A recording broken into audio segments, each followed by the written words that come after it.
Hello guys, in today's video I'm gonna show you how to fix Hogwarts Legacy blue screen problem easy and quick. If you want to fix it, all you have to do first click here and then type device manager,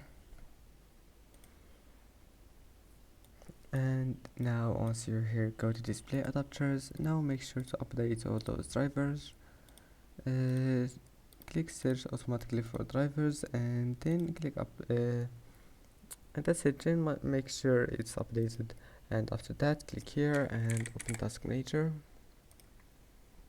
Now just go and open Hogwarts Legacy and then come back here, go to details, scroll down until you find applications that starts with H, like this one. Then just right click here, you will find here Hogwarts Legacy, then just right click on it, set priority and make it high. I'm using this one helper as an example, and that's it. Then your problem must be fixed. Don't forget to like and see you in the next video.